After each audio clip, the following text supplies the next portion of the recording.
In the summer of 1981, beneath the scorching California sun, production began on what would become one of horror cinema's most enduring classics.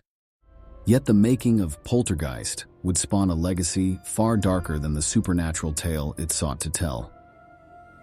MGM Stage 19 stood silent in the pre-dawn hours when the crew first arrived. Steven Spielberg, though officially only the producer due to contractual obligations with E.T., moved like a shadow through the soundstage, his creative fingerprints destined to mark every frame. Tobe Hooper, the credited director, watched from the periphery as the machinery of Hollywood's dream factory churned to life. The first signs appeared during the infamous swimming pool scene. The production designers had filled an enormous tank with water and skeletons, real human skeletons, as it turned out, purchased in bulk from a medical supply company because they were cheaper than plastic props. Jo Beth Williams, unaware of their authenticity, spent hours swimming among the dead. Years later, she would recall the bone-chilling moment she learned the truth, wondering if perhaps those restless souls had followed her home. Dominique Dunne, the vibrant 22-year-old who played the eldest daughter Dana, brought light to the increasingly tense set. But darkness lurked at the edges of her life. As filming progressed, her relationship with a former boyfriend grew increasingly volatile. No one could have predicted that mere months after the film's release, he would strangle her to death in her West Hollywood driveway. The tiny star of the film, Heather O'Rourke, captured hearts with her portrayal of Carol Ann, the young girl who spoke to spirits through the television's static. Between takes, she would sit alone, having conversations with unseen presences that made the crew members' skin crawl. 6 years later, at the age of 12, she would succumb to a misdiagnosed intestinal condition, becoming another tragic thread in the tapestry of the film's cursed legacy. Strange occurrences plagued the set.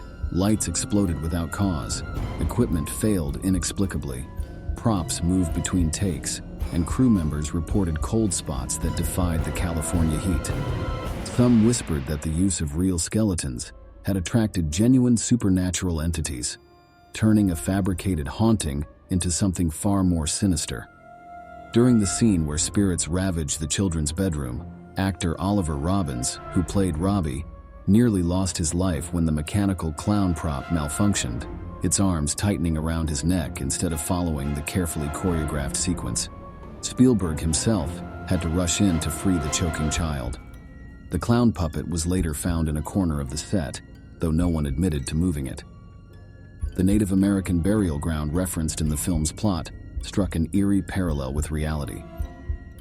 Weeks into filming, researchers discovered that part of the Simi Valley set had indeed been built over an old cemetery.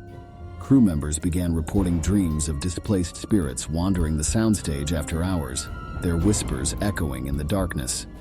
Zelda Rubinstein, who played the psychic Tangina, claimed to sense a genuine supernatural presence on set. During her famous "This House is Clean" monologue, the temperature reportedly dropped 20 degrees, and 3 lights burst in rapid succession. She later confided that she had performed actual cleansing rituals between takes, fearing that the production had stirred something ancient and malevolent. As post-production wrapped, mysterious fires broke out in 3 separate editing rooms. Footage was lost, only to reappear in unexpected places. Sound engineers reported hearing unknown voices in the background of recordings, voices that hadn't been there during filming. The film's release in 1982 brought commercial success and critical acclaim, but it also marked the beginning of a tragic period.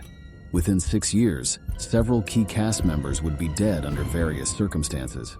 Will Sampson, who played the Native American shaman and was himself a practicing medicine man, performed an exorcism on the set after hours. He died less than a year later during routine surgery. The curse, if one believes in such things, seemed to follow even those tangentially connected to the production. Crew members reported strange accidents, broken relationships, and inexplicable phenomena in their homes. Some claimed their television sets would turn on at 2:37 a.m., the time shown on the clock in Carol Ann's bedroom during the film's pivotal scene.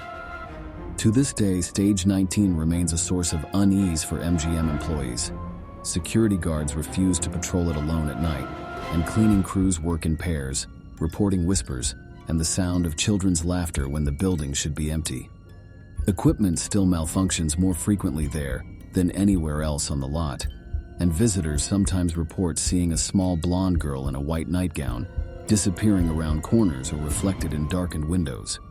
The making of Poltergeist serves as a chilling reminder that sometimes, in the pursuit of entertaining audiences with tales of the supernatural, we may inadvertently pierce the veil between our world and whatever lies beyond. The film's tagline warned us, "They're here." Perhaps on stage 19 and in the lives of those touched by the production, they never left. Whether one views these events as mere coincidence or something more sinister, the dark legacy of Poltergeist continues to haunt Hollywood's collective memory. It stands as a testament to the possibility that some stories once told take on a life of their own, and that the line between fiction and reality can become dangerously thin in the darkness of a movie set.